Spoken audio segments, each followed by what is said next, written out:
morning, familia. Good morning, REC fam all over the nation.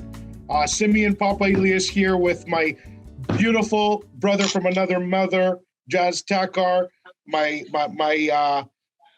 newly elected, I'm not going to say wife. Well, first of all, I don't know if you should be saying elected yet because down south they still haven't got that stuff figured out. Welcome to the REC Nation, as you just mentioned, Simos, coast to coast. Let us know where you're coming in from.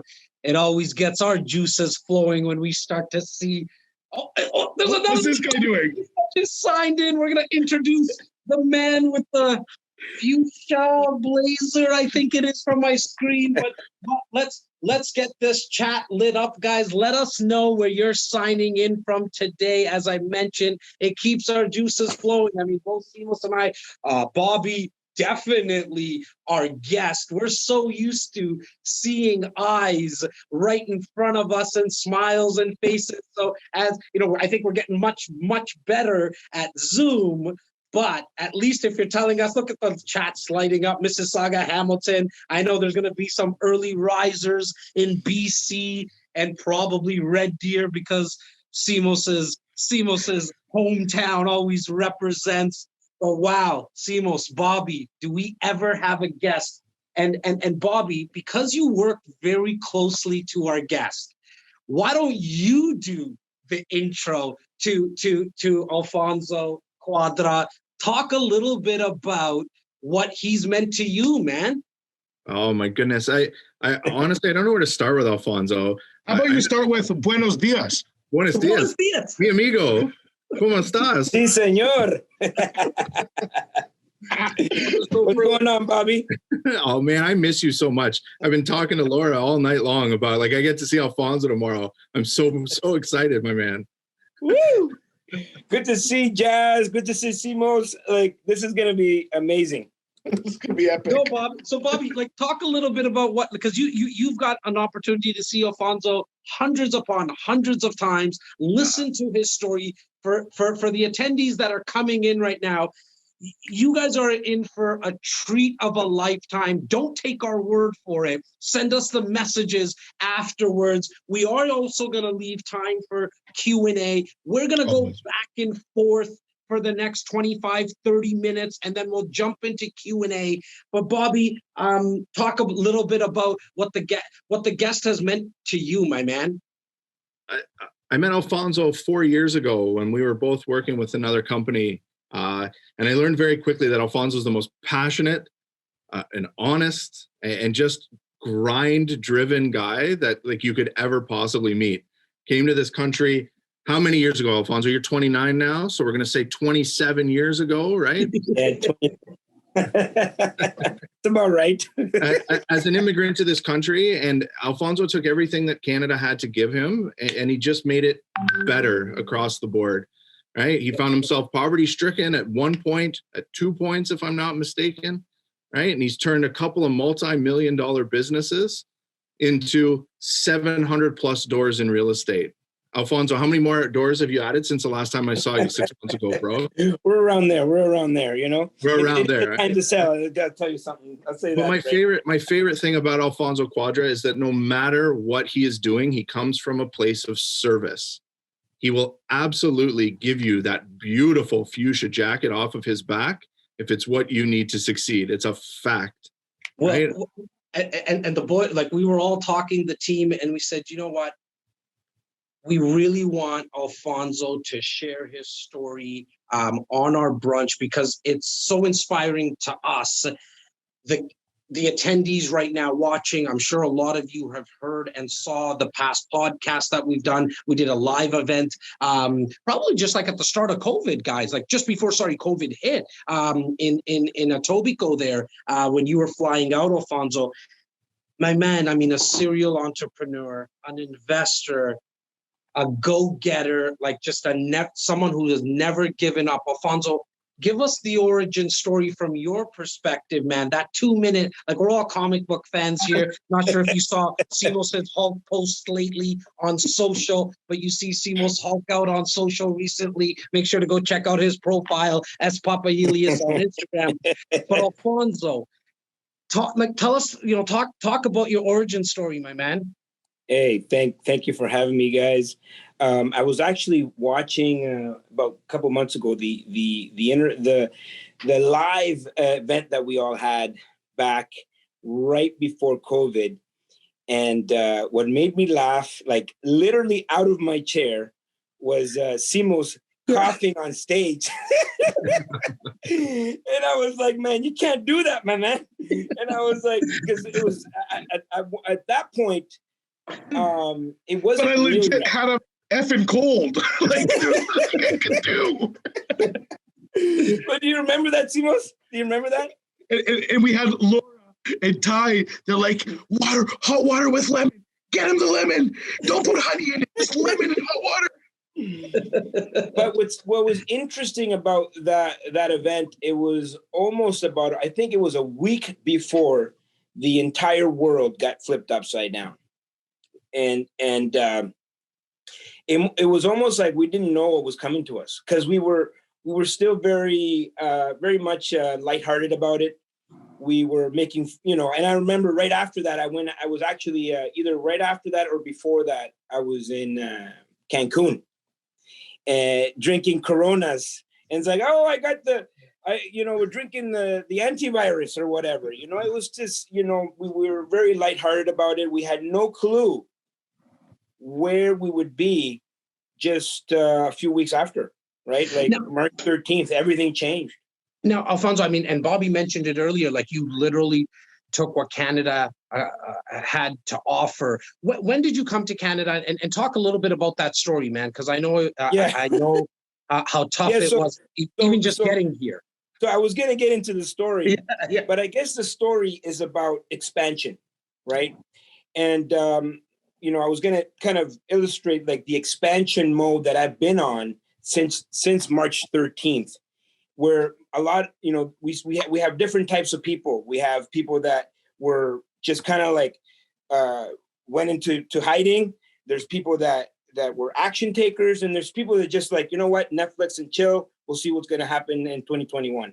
And so I guess I fall in the camp of extreme action taker, expansion.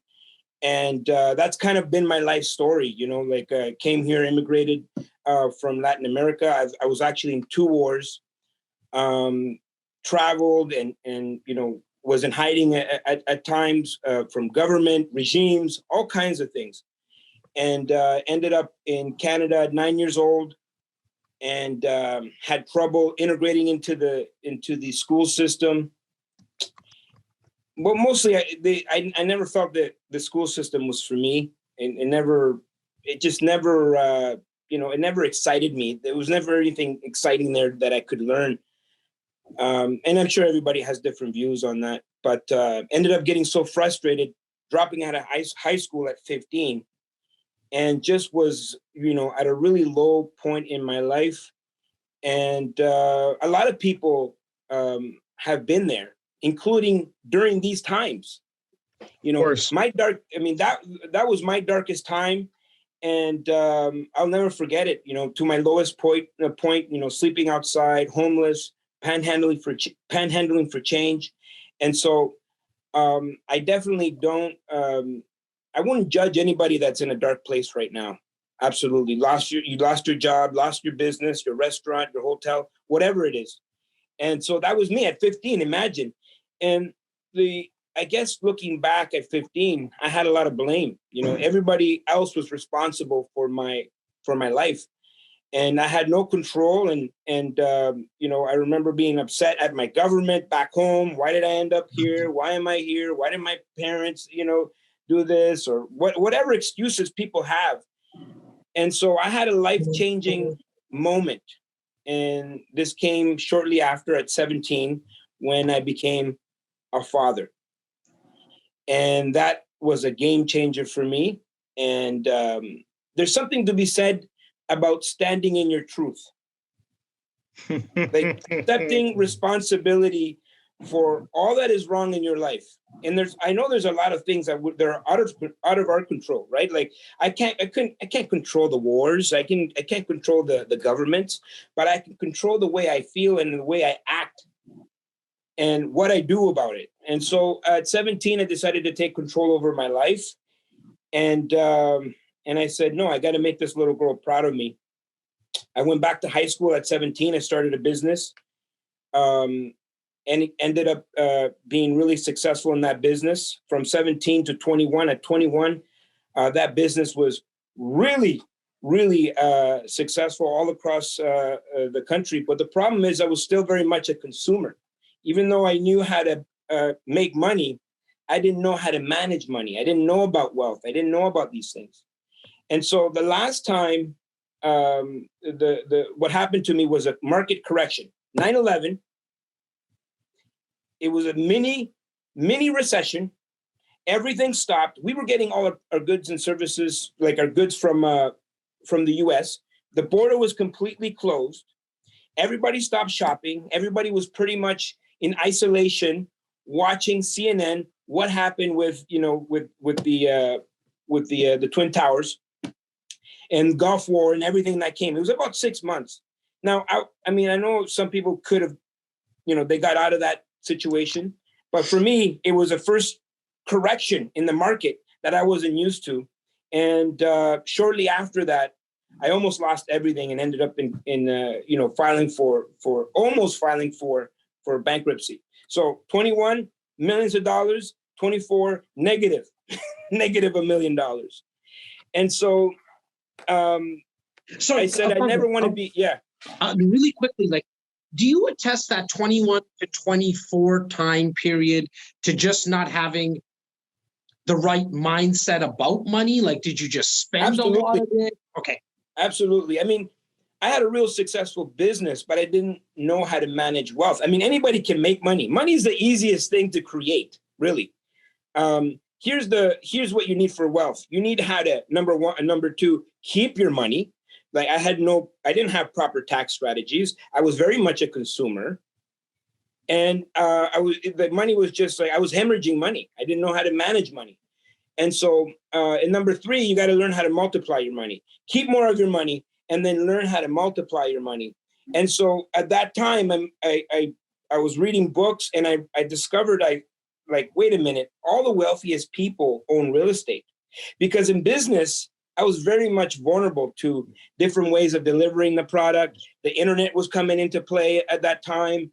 Other competition, people with deeper pockets. And so, you're very vulnerable. If you have a job, you're vulnerable. If you're self-employed, you're not safe. And so what I wanted to build was a secondary stream that was powerful and that was Armageddon proof. And that's when I started my road in real estate. And by the time 2008 came, I was very much an investor-focused type of individual. I had the mindset and I was ready, and I was able to expand during that time, during 2008. And so, as you guys know, we've talked about it many times. My personal goal in the next 5 years, I want to get to 7,500 doors. And in the next 10 years, I want to get to 75,000. But I would say this, I mean, I was on your show. When was that? 2 years ago? Yeah, almost 2 years. I would say, I had this goal because number one, it excited me and it scared me at the same time. And as you guys know, that's a really good goal. But I didn't know how I was going to accomplish it. March 13th. All right. So I want everybody to remember what you just said. I had my goal. I had no idea how to accomplish it, because that's the story of the REC. Yes. That is the story of and we're going to talk about that today. Yeah, so let today be a forum where we share real mindset, because entrepreneur has become a trend, a hashtag trend. Instagram. So I personally have lots of feelings about social media and about fake ass pretending. I think it hurts people more than it helps them. I think that's where inspiration goes, where you have to show off to keep up, and then you're actually hurting yourself because you're not focused on your business. But anyways, I want today, between Jazz, between Bobby, between Alfonso, between myself, to share some of that mindset of where you're going to go exactly next. That's why I stopped you, is I had a goal. Fuck if you knew how to get there, but you were going to figure it out. And clearly you did. So Yeah. please go on, because those are the stories that I'm interested in hearing and I want to share too. Simos, thank you for bringing that up, because I want to make it clear it's not the goal that I'm after. Is the person that I'm going to become in achieving that goal. Love that. And I don't know that Alfonso. And the person that you are, the person that you are while you're becoming that other person. Yes, absolutely. And so I'm really intrigued about that part of it. You know what I mean? When I get there, it's just going to be one of those things like, okay, great. Like, that's a great accomplishment, but it's just the journey.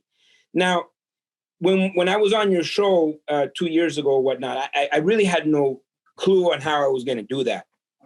And going back to the way kind of like how we started this conversation, March 13th. And I remember watching all the things unfold, and I just got goosebumps all over my body. Like, all over my body, I got goosebumps. And I'm like, I know exactly how I'm going to get to my 7,500 doors. And since March 13th, I've been on complete expansion mode. And then as this market is the way it is right now, this is exactly, and if you guys, this is timestamped. You can go back to March, the end of March, where I talked about what's going to happen exactly in the marketplace, where we're going to get the surge the second the lockdown is over. We'll get a surge in real estate. People will have this false sense of security, and then in 2021 we're going to really see massive opportunities. And so I've been on this massive expansion, and I know exactly how I'm going to get to 7,500 doors. Can you share a little bit about that, Alfonso? Like what's going to be, and I know we're going to go a lot into mindset, but I also want to give our viewers and listeners today some tactics on how you did it. But because you mentioned it right now, how are you going to get there? Well, I'll tell you this. I have a lot of friends that have malls, plazas, hotels, offices, office buildings. They're in deep trouble. Part of their portfolio also includes multifamily. The only way they're going to survive is to sell off their multifamily in order to, put money together in order to make it to 2022. And so there's going to be massive opportunities in the marketplace if you can position yourself in a situation where you are in consistent contact with people with real estate. They will have to unload not all of their portfolio, but they'll have to unload either some or all, depending on the situation. Same thing in 2008. We weren't as affected in Canada, but the lending stopped. The money stopped flowing to multifamily. And so the only mortgages that were available were CMHC insured mortgages. And so this is 2008, going back to 2008. And so what I discovered was that their evaluation is different than how properties are evaluated in the marketplace. And so the sellers had no choice but to revert back to the way CMHC underwrites apartment buildings. And so this is a massive opportunity. I've been planning for this for my entire career. And so how am I going to go there? I've already lined up massive portfolios that are going to be liquidated in the next year. Look, I mean, I love the fact that you're catching on to the opportunity that real estate in some areas already, in some markets, micro markets, even in the Greater Toronto area where REC Canada focuses so much of our energy, has gone on sale, and how much it's going to still go on sale. I was talking to a client yesterday, and I was saying, look, if Canada Goose said you can get a jacket now for 25% off at Sporting Life, people would run and line up. But when we talk about that real estate's going on sale, the consumer confidence around it. I feel like people start to put their hands in their pocket. They just like they don't fathom it. They don't understand it. Like, what's your thoughts on that? And that's kind of open to everyone. Well, I'll start with this. You're better off being ready for an opportunity and not getting the opportunity than getting the opportunity and not being ready. And so when I went out and I said, this is the goal that I want to achieve, I didn't start by pursuing the goal. I started by, creating the infrastructure that would be able to absorb this type of inventory. And so most people, Alfonso, yeah, please repeat your first sentence. It is better. It's better to be ready for an opportunity and not have the opportunity than to get the opportunity and not be ready. I want everybody let that sink in.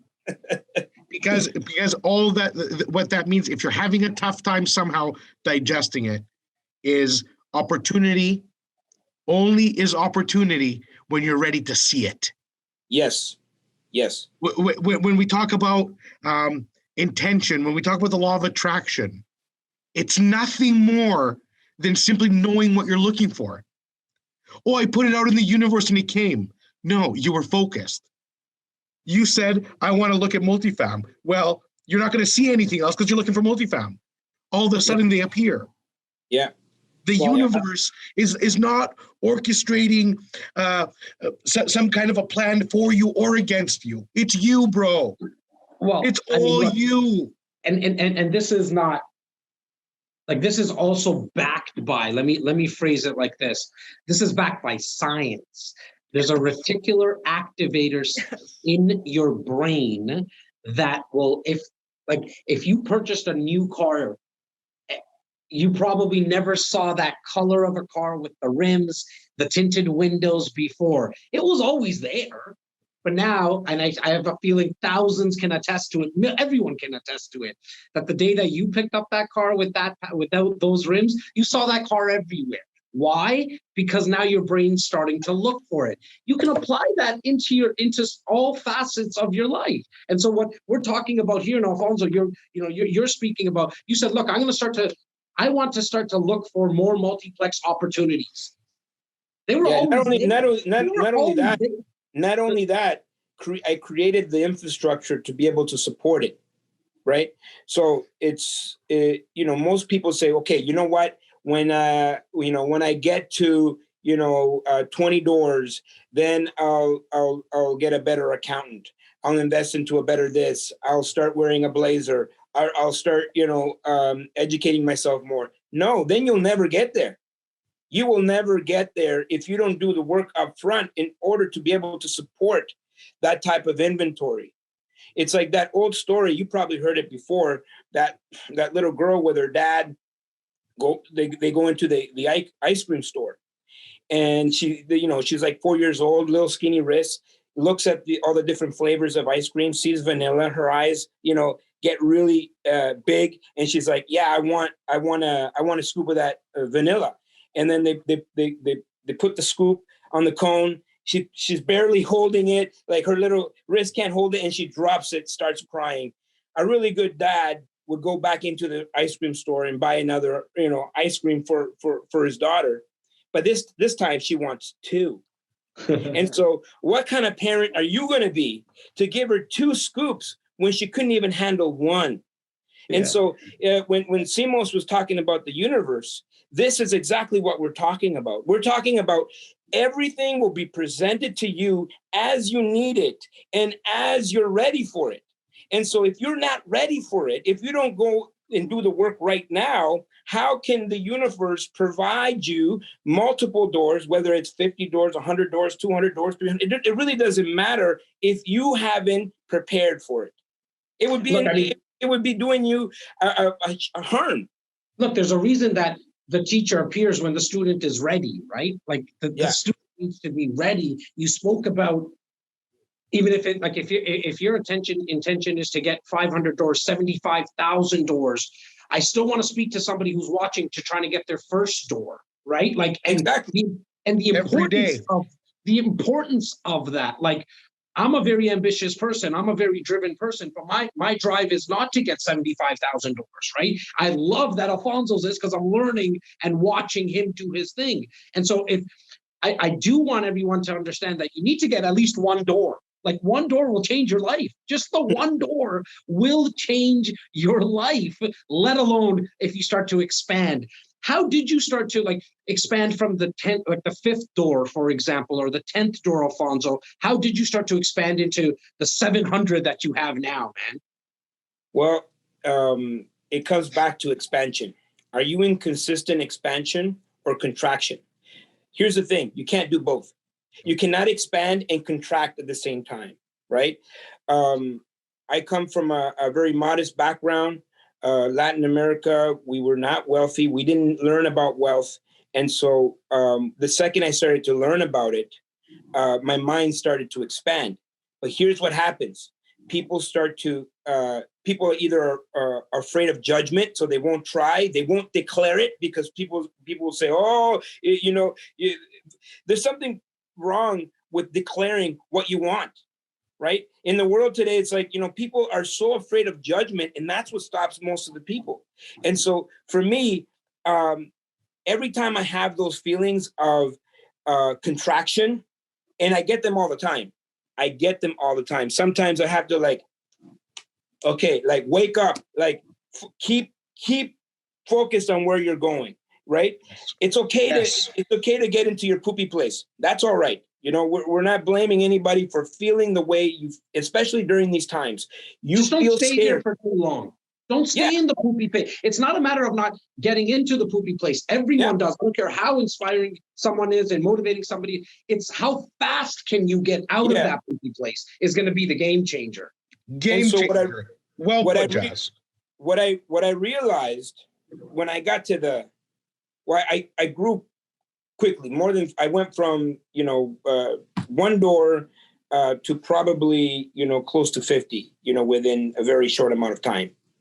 And what I realized is like, whoa, I can do this.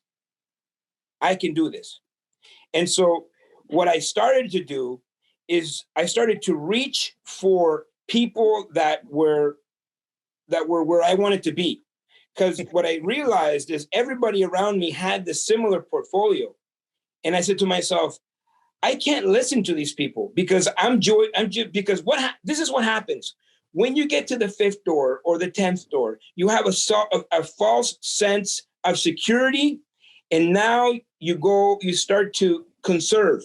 You go into, protection mode. Like, I don't want to lose what I worked so hard for.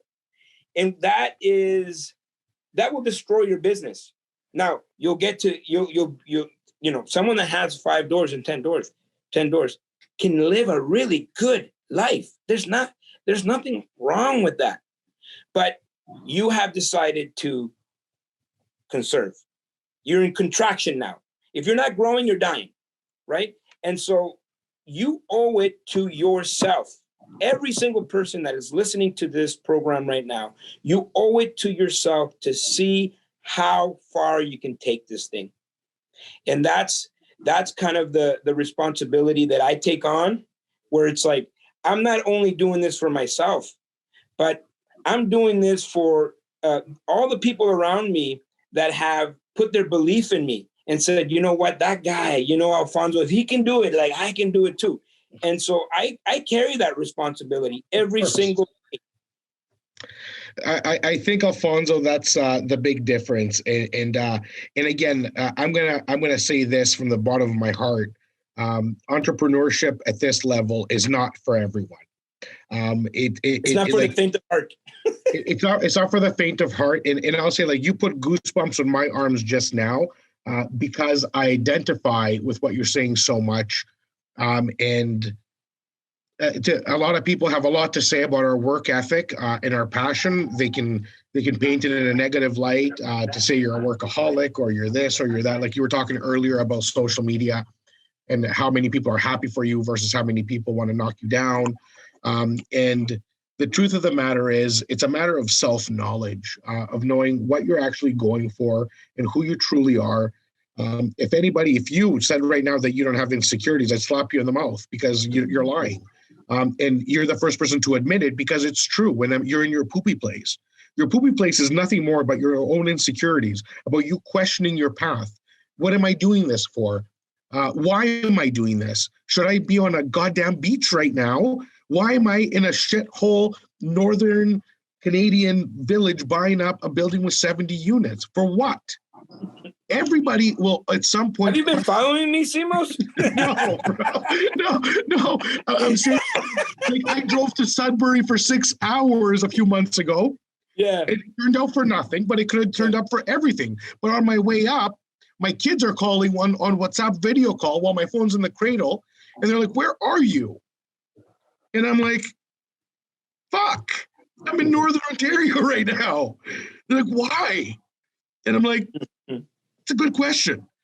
So it's okay to question yourself. It's okay Absolutely. to look at this whole thing from any light you want.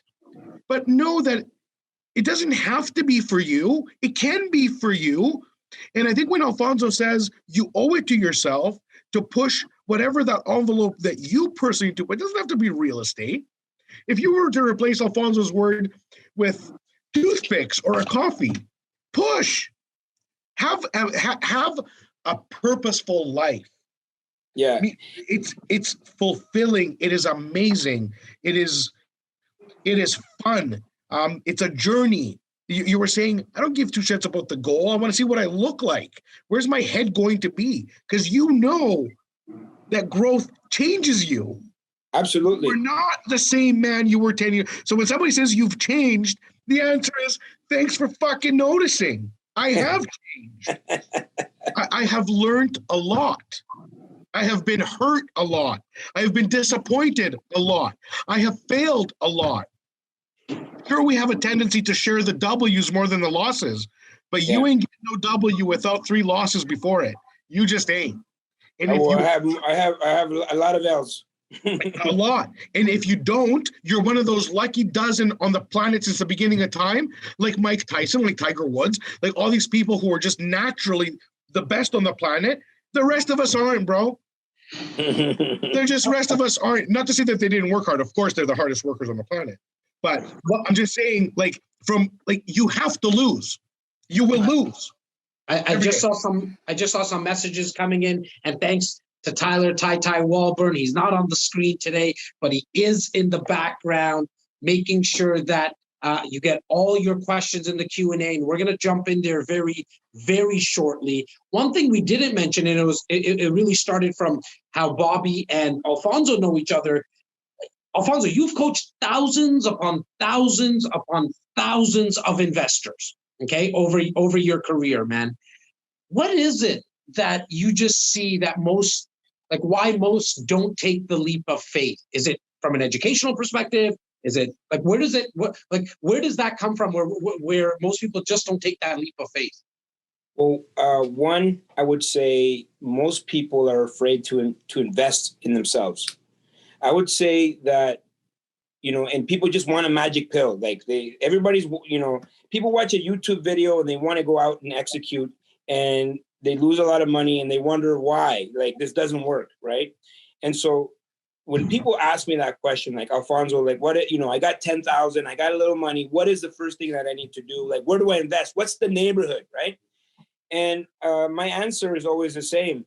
If you have $10,000, that money is better spent in yourself. Invest in your personal development so you are now aware of the opportunities that are around you, and you know how to identify a deal. And so that's the biggest part. That's number one. Number two, I would say the majority of people are afraid of judgment. And they're so afraid of judgment, they don't declare to the world what they want, so they can't attract any of the things to the world to them. A lot of people, kind of want to invest in real estate in secrecy. I'm going to do this, and if it works, then I'll start telling people. And you will achieve some sort of success if you want to do it in secrecy, but real estate, if you're going to do it on a big level, or you're going to grow and you want to work with other people, joint ventures, you have to be out there. You have to be part of the community. You can't just show up one day and say, hey, guys, I got a deal. I need money. Who are you?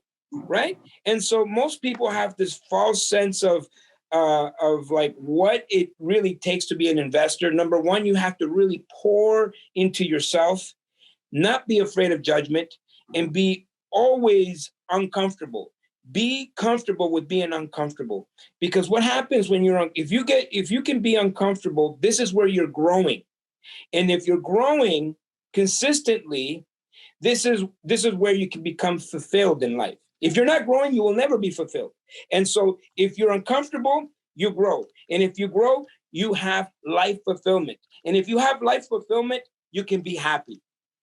Because if you can't be happy, why are we here? I love that. Bobby, to you, my man, what got you into real estate? I don't think a lot of people, like, they've been seeing your face with a beard, without a beard, and you're going back and forth. I'm trying to compete with you a little right now, but I love your salt and pepper look. I'm not there yet. And I say that as a huge compliment to you, brother. But not a lot of people know kind of your story, like why you got into real estate, Bobby. Like what attracted you to real estate, and now what has it afforded you as of like right now? I mean, thanks for asking. I just love being included anytime Alfonso's around. That's the whole reason I'm here today. I was going to take the day off. We don't take days off. Look, I got into real estate. We do not take days off. Nobody takes days off. Not around here. What's that? What is that? I got into real estate because it afforded me the ability to take my time back, quite frankly speaking. Anybody who knows me knows that I was putting in 80 hours a week in a windowless room, trying to help people that perhaps didn't want to help themselves. And it was just killing me to do so. That's the whole reason. I got more into real estate when I met guys like Alfonso, when I realized that there are more people like me with the mindset that I had than I ever could have possibly realized, right? It took me a long time and over many, many steak dinners with Alfonso to realize that all I had to do was speak up. That's all it took, right? I realized that I was putting myself into the path of opportunity, and perhaps I didn't know where I was going all of the time, but that somebody that I was around would know. And that's what I love so much about being with the REC, being around people like Alfonso, right? Real estate has afforded me the opportunity to do whatever I want, whenever I want to, which just includes working with CMOs all day, every day, no days off, ever. But it really has, and it's afforded me. And guys, my portfolio is small by comparison to some investors. It's huge by comparison to other investors. And somewhere along the path, you're going to find people that you relate to. And that's what I hope people are really finding from what Brunch with REC can be, is that there are people here that can help you. There are people here that are just going to say out loud, you're doing it right and you're doing it wrong and you're doing it. And that's the real point. And I'm gonna do a quick reminder, because you said something important. Your portfolio is small to some. Yeah. Your portfolio is huge to others. Exactly. Every single person that is on this call needs to remember this. It's your portfolio. It is your journey. It is your risk. It is your reward. And ultimately, it is your life and your life story.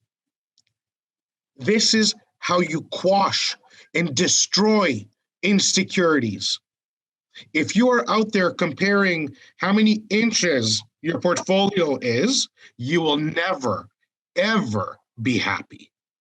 Oh, I need to beat Bobby's portfolio. What? Get a property. Learn. You're at 10, you're at 15. Did you beat Bobby? Good for you. But you didn't beat Bobby. You just got your 16th property. Yeah. Change your nonsense mindset if it exists. That's a good point. It's liberating. Break the chains. That's a really good point, because I've never compared myself to anybody. I'm simply in competition with myself. And all I know is that I can always better my best, no matter how good and how great I think I am at the moment. I'll take the moment to celebrate a little bit, And then the next day, it's like, let's get to work. Let's get to work. Yeah, look, I think what a lot of investors, when they're starting out, what we hear a lot of is, okay, I want to look at a multiplex. I want to look at a pre-construction condo. I want to look at a duplex, triplex, a mortgage investment, a land development deal. I want to do it all. Yeah. I think what you've done really well, Alfonso, at and what we're accomplishing in our own personal portfolios, the 4 here right now, and the thousands of investors that we've now come across, what they do well is they focus in on one strategy. That does not mean, in my opinion, that you don't get educated on all the strategies, but then pick one. Pick one and be the expert in that. And so what you've done is really in the multifamily, and correct me if I'm wrong, but like in the multifamily realm of investing, because now you eat it, you sleep it, you breathe it. That's all that you become the go-to person. It's why you're here today. Like one of the reasons you're here today, because like we know that like if you want to get educated about multifam investing and how somebody did it and how they have 700 doors and getting to 75,000, like you're the expert at it, right? And so I think to anybody who's watching right now, and it can be so overwhelming, like you can go to an event and there's like 67 opportunities. Where do you start? What feels good for you? Like what strategy feels good for you? And then just go in on that. And so if you choose multifamily and a pre-construction comes into your world, just put that aside, shelf it.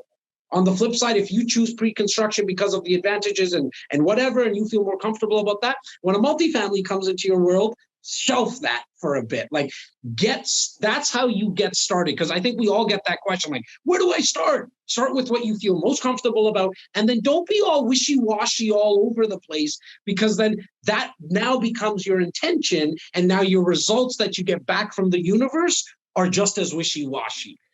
And typically, typically the confusion, Jazz, comes though from that. What are other people doing? So when we say put blinders on, because you've said this a million times, put the freaking blinders on. Focus on yourself and your capacity and your risk tolerance. Whether it's pre-construction, an income property, a basement suite addition. Whatever, depending where you are in your path. Right now, I have $35 million of commercial real estate listed and actively transacting. 80% of you on this call, it's not for you. So don't listen to my nonsense when I'm talking about those, because it doesn't apply to you. You're wasting your time. Opportunity will not be seen there for you because you have 50K, 100K, 20K. But if you look in your space, you're going to find 1,500 opportunities. Blinders, focus, educate, invest in yourself, like Alfonso was saying, mash the result. And there's a reason why horses wear blinders, right? Because if they didn't, they would look this way, they would look that way, and they would mess up the race, right? They wouldn't finish. They would never be able to finish. And so what I learned earlier on is that even though there is massive opportunity out there, like there's always opportunity, but not every opportunity is a good opportunity for me. For example, right now I'm trying to slim down, right? I need to maintain my sexy. We can. If someone were to offer, Fonzo, we know, we can see it. You look great, bro. If someone were to offer me right now a delicious apple pie with ice cream, that would be a really great opportunity. But that opportunity is not an opportunity for me at this point in time. And so you need to identify that what's good for you and what's not good for you. Even though it's really good, it's a great opportunity, you can make a lot of money, but is it going to take you away from where you're going? So guys, we're going to jump into the Q&A, like really. Jazzy, I wanted to just mention the stats. You prepared some wicked stats. How can people get, are you presenting them or are you texting them? No, I think for today's conversation and great reminder, that's why there's more than just one of us. I want to make sure that if you want the Greater Toronto Area stats, the high level of the GTA, but then also the micro stats. So if you're in Richmond Hill, if you're in Oakville and in Burlington and in Durham and Mississauga, we have it all packaged for you. All you have to do is text the word stats, STATS, to 647-372-0126. Text the word stats to 647-372-0126. We're going to jump into the Q&A, but just before we do that, as we were talking about putting out intentions, and we do it very naturally on a daily basis by ourselves and with our network. I think it's for all the viewers right now, start putting out in the chat group right now your intention for 2021. Yeah, buddy. I want you to put it out there. It starts like this, guys. It just actually starts like this. Put it out to the world right now, because somebody who's watching in Vancouver might just be like, oh my God, that was my intention as well. Let's connect. And then we'll get you guys connected. Don't worry about the logistics. Like what Alfonso said earlier, he didn't know how. Simos overlaid that with, that's what REC is. Like, here's the thing. You never really need to know the how. The how will always appear. The two most important parts is what do you want and why do you want it? Because when things get tough, it's the why that's going to get you through it. The what is going to be the intention. Put it out in the world right now into the chat. What is your intention? I'll get started right now. Alfonso, I'm not going to correct you because I think your intention is 75,000. Jazzy, what was Simon? Let's do a throwback to one of our greatest mentors, our late partner, Simon, used to talk about the bus. Get on the bus. Yes. So you will find your seat. So get on the goddamn bus. They're coming through already, currently getting a license in real estate in Durham. Well, you've got a couple of good, handsome-looking gentlemen. I'm talking about myself and Simos, this one, Bobby and Alfonso, that run an organization in real estate. I think it was Rias. If I mispronounce your name, I apologize. You're getting your license. Once you get your license, come on over, give us a call. We'll get you connected with the rest of our organization. You'll be talking with Bobby Pume.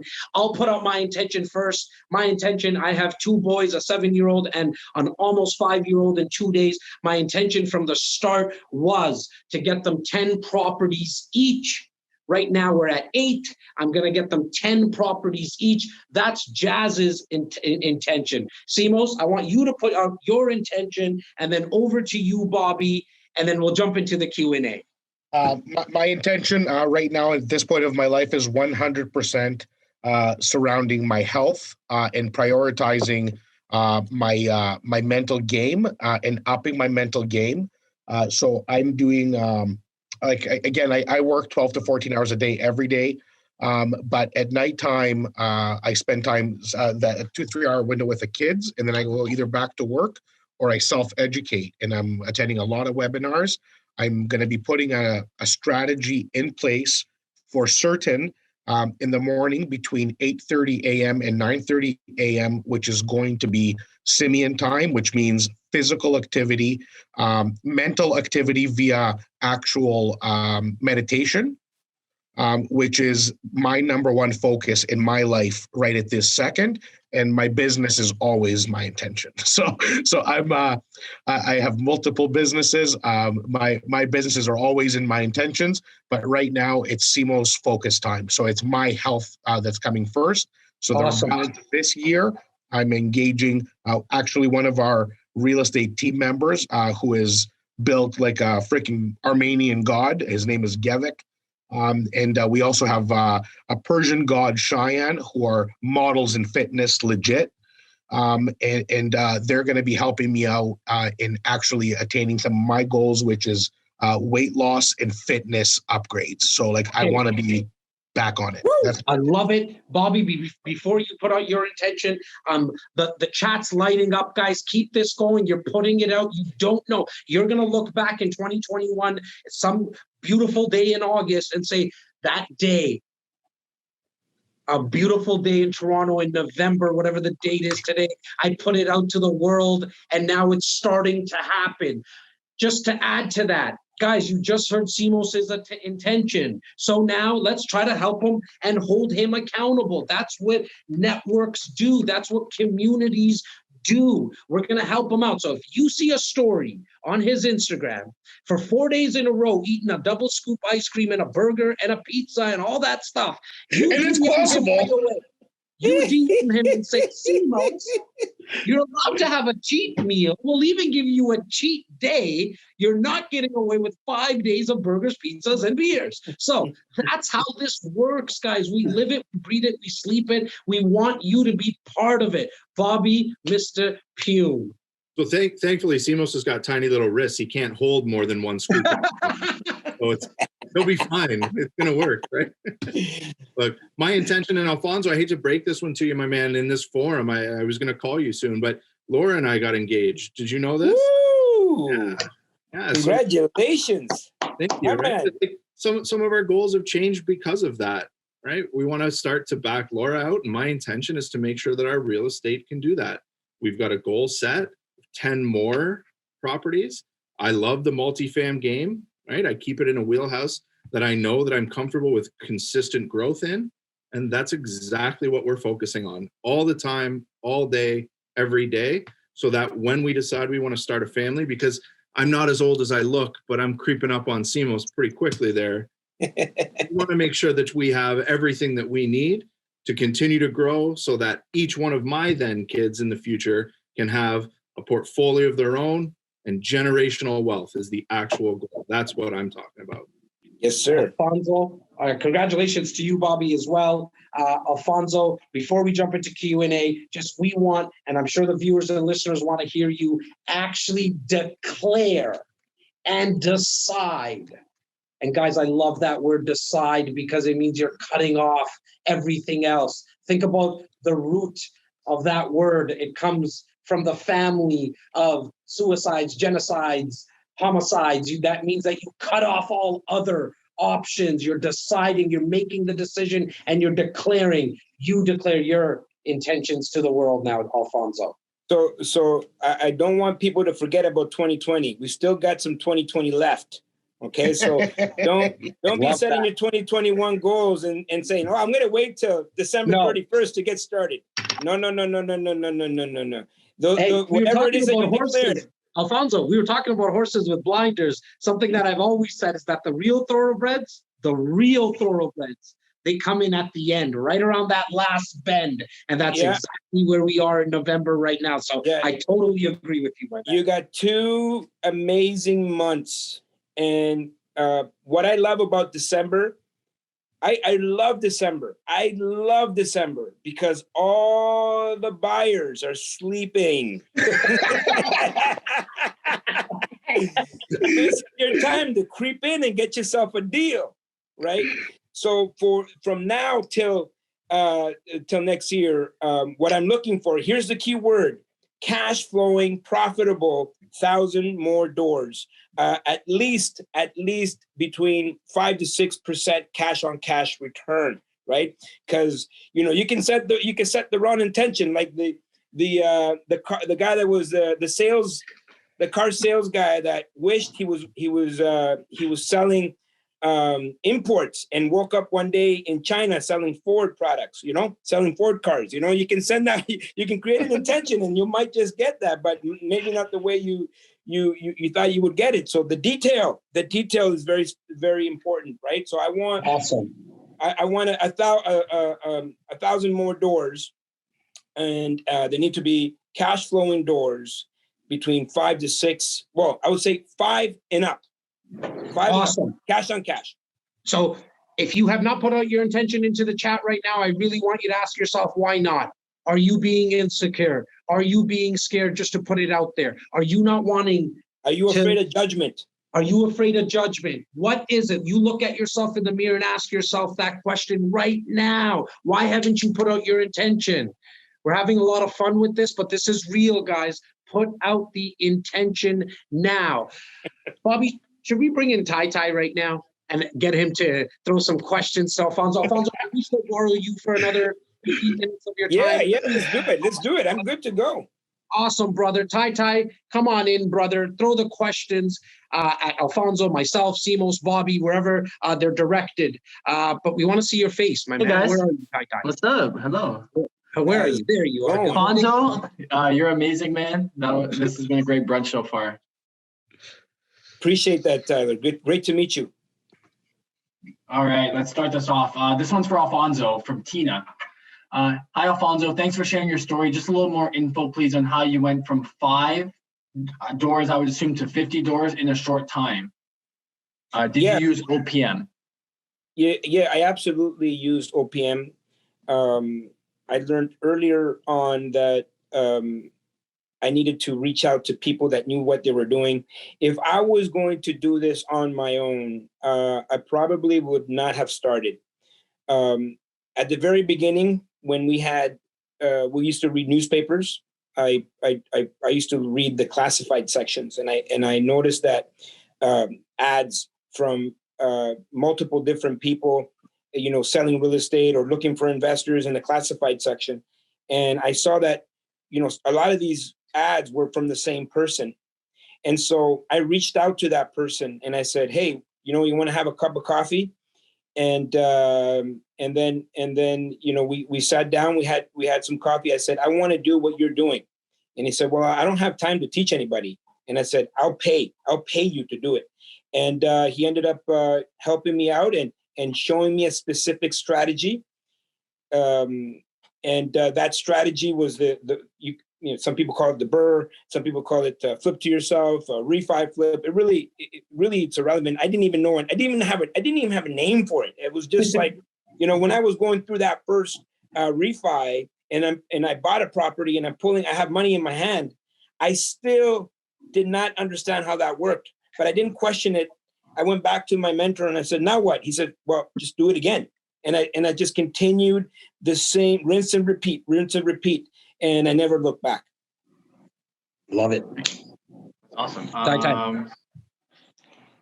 So the next question is from Lisa. Can Alfonso please elaborate on how he's preparing? Ooh, good. Great question.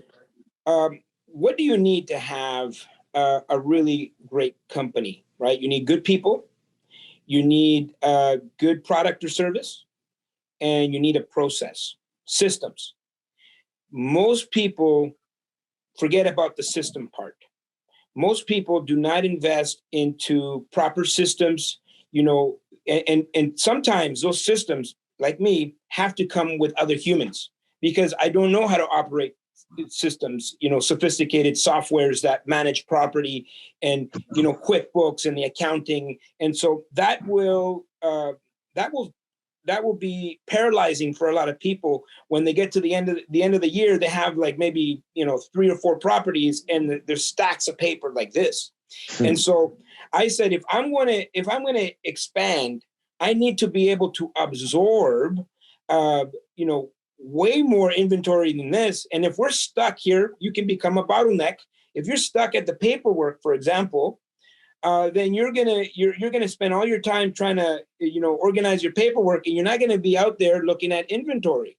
And so what I've done is I've attracted the right people. I've identified our niche, which is multifamily, and I went out and I looked at people that are managing 7,500 doors, 10,000 doors, and I said, "What are you using?" And so usually that comes with a price tag to get some of these systems. But there's no way I'm going to wait until I get the 7,500 doors to start investing in my systems. That's going to be a disaster. So it's gonna be too late. Right now, that's how I'm preparing. I'm pretty sure you're hearing our Monday morning meetings because that's like literally what we're talking about right now. So. Well, I don't think it's a coincidence that because success, one of the best sayings of all time is that success leaves clues. Yes. And if you don't watch film, so if you're going to be going to the Super Bowl and you haven't watched film, you're not winning that Super Bowl. If you want to start a business or to be a real estate agent, just let's keep this simple, and you don't have a CRM to log your conversations and make sure that you have accurate descriptions in a plan forward, you're not going to succeed. So the basic and fundamentals of anything you do, 1,000 doors, 500,000 doors, success in your business, whether you sell ice cream or whatever it is you do, success leaves clues. If you're in the ice cream business, call Nestle. Figure out what they did. Call Haagen-Dazs. Call somebody. Guys, They're we're gonna going to be answer the eating a phone. lot of ice cream after this, because I've heard ice cream 62 times on this brunch right now. And it's a beautiful day out there. I'm just saying. Yeah, so what Simos is saying is absolutely true. Success does leave clues, and a lot of people starting out, they want to. It's called the 6 hat syndrome.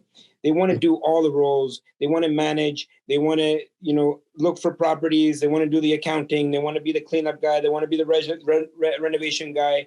And so what happens is you end up spinning your wheels, and you don't get ahead. You will get some done, but you will never be able to grow as fast as you want. Now, for me, luckily, I'm not skilled in these areas. So I really look for professionals. I look for people that are skilled. I attract them. And this is what I always tell people. Success is simply all about finding the people that play at the things that you have to work hard at. And so if you have a hard time with numbers, why are you playing with numbers? There's somebody else that loves numbers. We have a girl here at our office. Like she is a superhuman, her mind is like a computer, and she has like a photographic memory, and her favorite thing to do is just input data, input numbers. And it's like, perfect. Find one of those and like let them go. Let them do what they love, right? It's the art of delegation, right? If you can figure out what you are best at and let others handle what you have a hard time doing, as you mentioned. I mean, personally, in the last 2.5 years, I haven't touched a computer. I actually forgot now how to really use a laptop or even a computer, because I wasn't good at it. I still type like this if I have to, you know what I mean? But I'm a lot more not only efficient, but I'm a lot more effective now, because I have everything I need to do on a phone. It's a lot more of this stuff that I feel a lot more comfortable. It's really my passion. And so I love what you talked about there. Like, find the people. Like, there is people who love data entry. There's people who love just making phone calls all day. I mean, Tyler is a great example of that. Tyler came into our world wanting to be an actual real estate agent, going out, showing properties. And 2.5 years in, he looked at us and he said, there's no way I want my life to look like Jazz's or Simos's. No way. You know what I would love to do? Yes, Joe, Tyler does rock. Guys, what I would love to do? I would love to have a setting where I'm 9 to 5, 9 to 10 to 6, whatever it is, where I can just speak to people, call people. He likes to speak to the Joes and the Arts and the Tinas of the world and just have a conversation, see if they need anything. And because that intention that he put out, we reverse engineered that role for him, right? And so for whatever you're not good at, find someone that will, because to Alfonso's point, you'll be able to expand a lot quicker. I just really like talking. So being able to speak with people every single day is perfect. Tyler, just as an FYI, I was speaking to Paul and Isabella Grabowski yesterday. Yeah. We had a little check-in, and they stopped the conversation, and they said, I want to say this. Obviously, you already know this. They go to me, but to come out of my mouth, Tyler is our favorite member of your team. And I was Thank you, guys. Whatever that's supposed to mean to me at this point. I was like, do you want to talk to Tyler, maybe? Tyler spends a lot of time with me. That's Tyler telling Paul to say that, because then...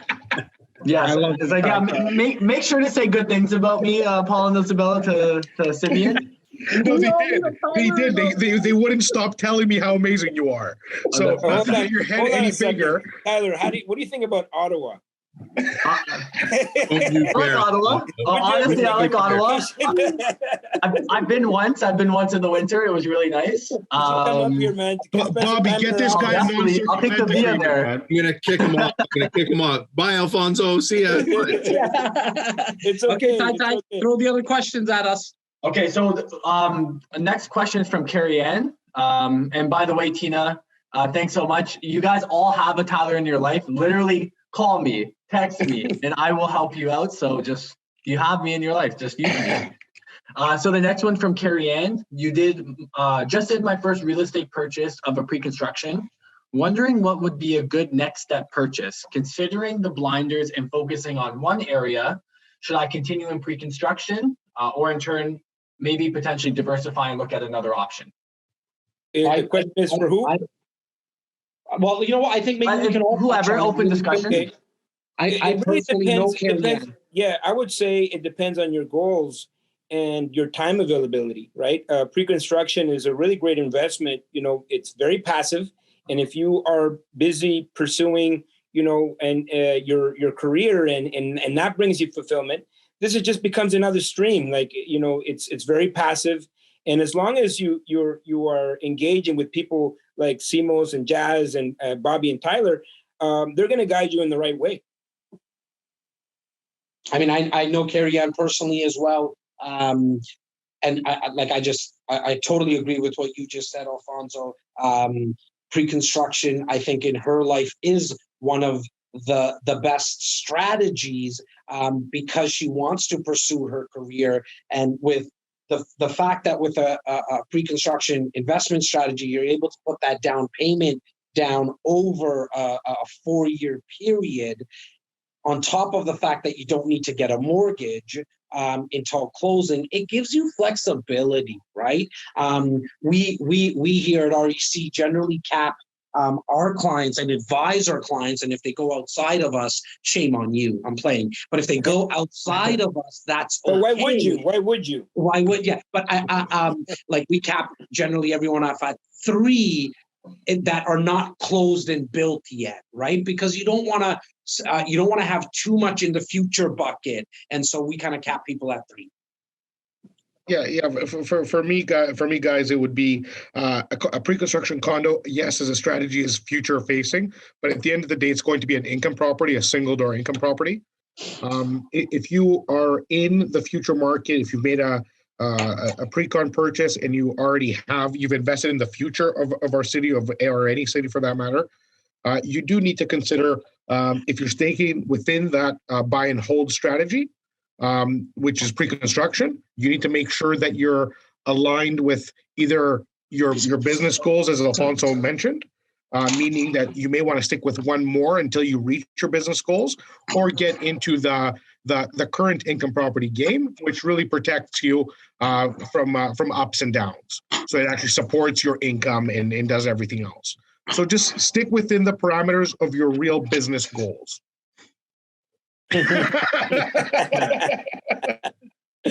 Nice. All right. So the next question here is from Julia.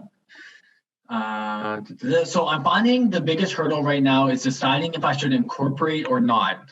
Getting different answers from different people. And I know it depends on what my goals are, but also being told it is hard to get mortgages if I am incorporated. So what do you guys recommend? I can start that one. Yeah, it's true. Depending on the product that you're looking for, what type of multifamily are we talking about, right? There's lenders out there that have issues with putting duplexes, single family homes, and triplexes under corporation. So that will limit the amount of properties that you could go after. But if you are looking at 4+, then it's going to be a lot easier for you to get financing with a corporation. Now, the question that she's asking is really a question that she should be having with her accountant, right? Because it's really individually based. And for me, everything that I personally do is under a corporation, because that's the advice that my accountant has given me, and they have a structure. And so I'm working with really qualified people that know more than I do. And so that corporation question really should be a corporation that you have with your accountant, because it really depends on your income, what type of properties, what are your goals. So that would be my answer. Okay. Yeah. Go ahead, Ty. And if you guys do need to be introduced to an accountant, we do work with a few. So send a text to the number that Jazz was saying. Just right accountant in it, and or just even easier, Tyler, not to cut you off, if you're looking for an actual introduction like that, it's probably going to be even easier if you just email Tyler directly at info@reccanada.com, info@reccanada.com. Just from a sake of time perspective, Tyler, why don't you just rapid fire some questions at Alfonso right now? Awesome. Well, this one actually is for REC, so I'll do one for us, and then Alfonso will ask you the last one. Does REC help if I'm looking for pre-construction outside of the projects we promote? So I would assume they're asking if it's outside the GTA. Yeah, look, I mean, high level, we get 50 projects at our desk every single year. We only get loud about 8 to 10 of them. In fact, in 2020, there was really only 7. And then one just was like a no-brainer that came to our table like 4 days ago, because the down payment structure is something that we've never seen. And so we were actually not going to be promoting any more projects for 2020, but this one, like, it literally fell on our lap. We've known the developer for a very long time, and so now we have to kind of, like, it was just like, okay, it's 5% now, and then no payments until like a year from now or something. And so not that this brunch is about launching anything. So if you want information on that, just send an email to info@reccanada.com, and Tyler will make sure you get all the info for that project. Outside of the 8 to 10, we can get you, if there's a pre-construction condo project in Timbuktu, Saskatchewan, or in Ottawa, or in Red Deer, Alberta, that you're looking at, just send the information to us. It's not something that we're going to be working with the developer on, because we focus in on the greater Toronto area. That's our wheelhouse. You know, we know a good street from a bad street, but we can look at the numbers. We're investors ourselves. And so first and foremost, we're going to look at it from a numbers perspective. We're going to be able to take out the emotion for you, right? Because we don't get involved in how nice the kitchen is, like, right away. We're looking at the numbers, location, builder, and incentives. And so that's something that we'll be able to be your second eyes, like a doctor gives you a second opinion. Use us as that. And so just send us the information to info@reccanada.com if it's outside of the GTA. And if you want information on the one that I just kind of spoke about, just put that in the subject, the condo project Jazz spoke about. Yeah, for a little bit of context before we move on, it's a big part of what I do here at the REC is to take a look at any opportunity that comes across the table, right? And then we push forward the ones that we truly believe are great. But for, like, as an example right now, in my Google Drive, I got 27 opportunities to review at the moment. So we have our hands into just about anything that you think you may want. And then we put it in front of Simos and Jazz to say, like, how good can this be for the people that we care about most? So if you have something that you're thinking about, ask. Just say it out loud. We know. And it doesn't cost you anything. Nothing. Like, I'm always trying to emphasize that, because that's not what we're here for. See, look, you guys have heard me say this a million times on all the content. Like, we're gonna peel back, and there's curtains behind you there, Bobby. Maybe peel those back. Peel them back. It's like a sheet or something. On our business development, there's a bunch of desks there. On our business development, it's to do events like this. It's to do podcasts. It's to do content. It's to give free copies of our book. There's no cost for these books. We're going to lead with education, and we want to be your resource. And that's why we have a real estate concierge service. So if you need a plumber in Ottawa, we'll be able to introduce you. If you want to know more about Alfonso, just shoot us an email. We'll get you his contact info and make sure that you guys can get connected. We really just want to be a resource, because here's the thing. We know if we're top of mind, here's the real peeling back on our business development there, guys. Write it down.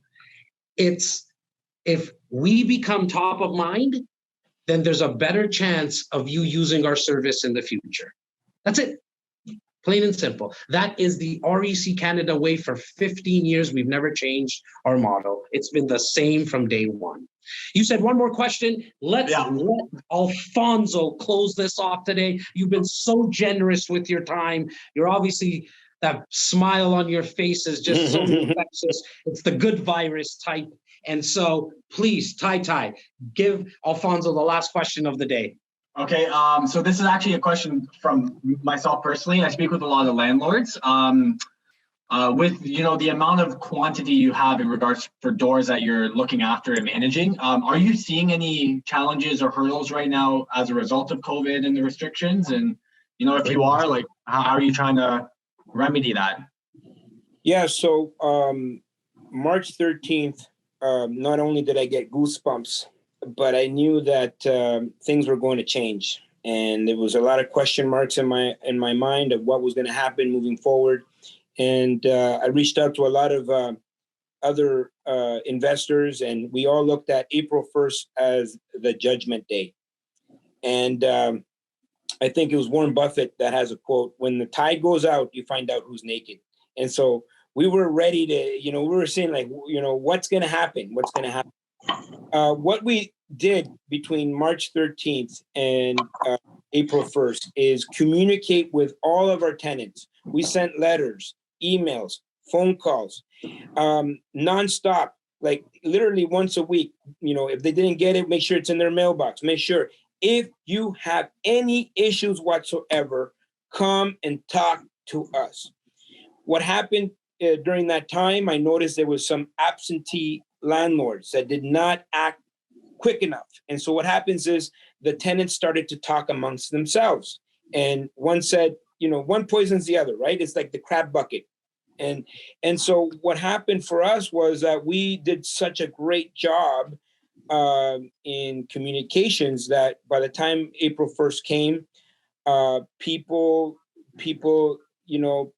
showed up for us, right? And we always come from the mindset of empathy, respect. Tenants, they're there. They're just as much part of this business, as your lenders, your accountants, your lawyers, everybody has to operate as a team. And so we just simply needed to, talk with people. We stayed on the phone with people. They were on hold with EI. If you remember back in March, we didn't know what was going to happen. No one knew about CERB. We didn't know that was going to be a thing. And so the only thing you had was EI. And I had one guy that, said, "Oh, I was on hold with EI for 8 hours." And I said, "Okay." So he's like, "Well, like, I couldn't stay on the phone that long." I said, "So what else are you doing?" He's like, "Well, nothing." I said, "Well, your job, your job is to be on EI until you get an answer, right?" This is, he's like, "Okay, I'll do it tomorrow." You know what I mean? But, as funny as that sounds, some people were lost. They didn't know where to apply. And so most people don't act quick enough to be able to take advantage of the services and the programs that are out there because they simply just don't know. And so you have to help and guide these people. And this is the program. This is the link. Did you apply? Did you apply? Did you apply? And so when April came, we were, like something like 95% collected. And the people that did have problems, we're going to have problems anyways. We knew they were having problems before COVID. So that just, we know that there's going to be certain people that are going to have issues. And so in hindsight, if I could give anybody advice moving forward, and I'm going to use this as case studies when I teach property management, is just simply like the communication, the empathy that you can have with people will pay dividends when, by the way, people don't have to pay your rent, right? By law, they do. But they're, if they don't pay rent, what are you going to do? Right? And so it's the track record that you build with these people, the empathy and the kindness that will pay back in the end.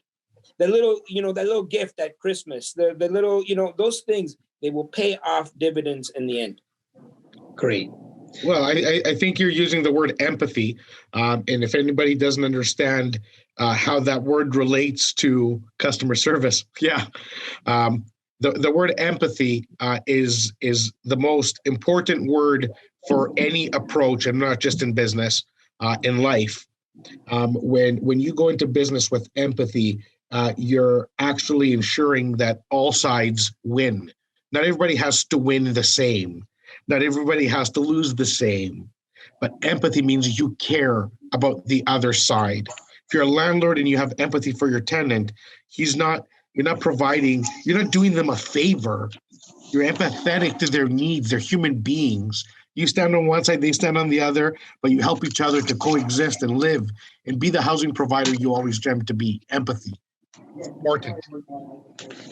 Yes, sir. All right, guys. Alfonso, once again, we love you, man. Thank you. And I hope everyone got a lot out of today's brunch. I know we went very high level mindset, but we just felt like it was the time for it, and there was no one better than you to share your story and kick all of us a little bit in the you know what. And so we appreciate you so much. Thank you. I appreciate you guys too. Bobby, especially. Really great to see you, my man. Man.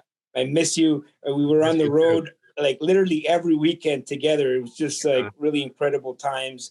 And, I'm reminded of that every time I get up. The memories show up on my Facebook of, all the dinners, all the pictures, and, Jazz, Simos, really appreciate you guys for what you're doing. This is incredible. You're providing so much value to your community.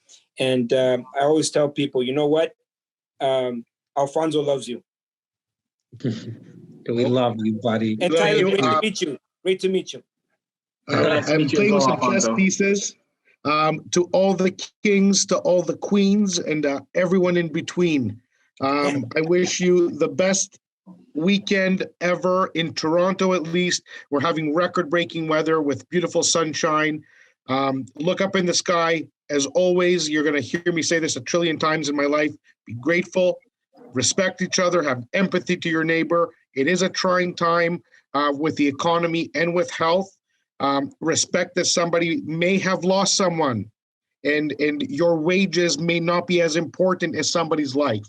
So there's a lot of ways to view it. I have my personal opinions. Everybody has an opinion. Remember to respect and love each other. We are going through all this bullshit together, and we will prevail at the end. We're all going to make it, and we're going to make it big. Remember your mindset. From Simeon, I love you, to our REC Nation. Bobby, over to you, my man. Oh, guys, once again, thanks for having me. Every once in a while, you just need to have Alfonso in the room to feel that much better. This is a real thing. When Alfonso and I used to go on the road, I looked so forward to an Alfonso weekend. Not only would I learn something, but I would feel like I came out of that weekend a better person. And I hope everybody feels that way today, because that's what Alfonso is truly great at. Awesome. Tyler, to you, my man. I'm just going to enjoy the weekend. So I hope everyone else enjoys this weather right now that we're having. I'm going to go take the dogs for a walk after this. I have a baby, so I'm going to go obviously bring her with us. So I'm going to enjoy the weekend, but it was great speaking with you all.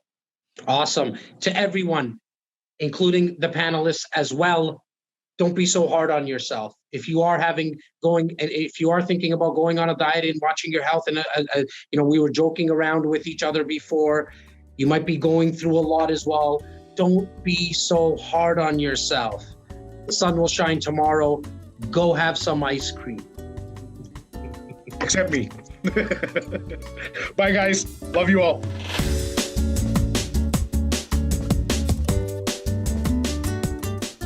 Thank you for watching. Don't forget to comment down below, subscribe, hit the bell to be notified the next time we're doing a video. And guess what? Like, share, dislike, I don't care! Let me see how that looks.